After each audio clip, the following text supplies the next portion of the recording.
Noodles রান্না করবো। সিদ্ধ হওয়ার জন্য পানি দিয়ে দিয়েছি, পানি বসাইছে। সিদ্ধ হওয়ার জন্য দিয়ে দেবো নুডলস। এখানে 5 প্যাকেট নুডলস। আসসালামু আলাইকুম। নুডলসটা 10 মিনিটের মতো জাল দিয়ে সিদ্ধ করে নেব।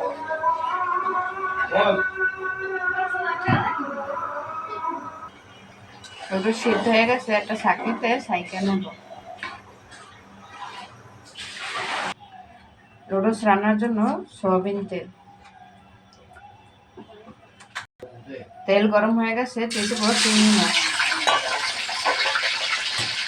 চিংড়ি মাছটা ভাজা নেব। এখানে 6-7টা চিংড়ি মাছ দিয়েছি, বড় বড় ছোট ছোট করে কাইটে নিচ্ছি। চিংড়ি মাছ ভাজা হয়ে গেছে, দিয়ে দেবো বেশ কয়েকখানি পেঁয়াজ কুচি আর 2টা শুকনো মরিচ। কাঁচা মরিচ নাই, তাই শুকনো মরিচ দিলাম। পেঁয়াজটাও ভালোভাবে ভাজে নেব।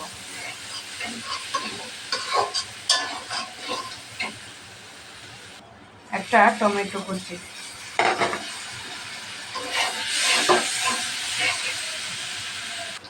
সিদ্ধ করে রাখা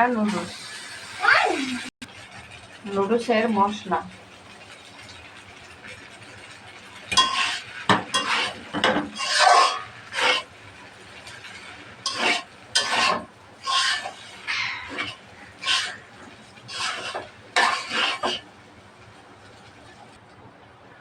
চিংড়ি মাছ দিয়ে নুডলস রান্না হয়ে গেছে।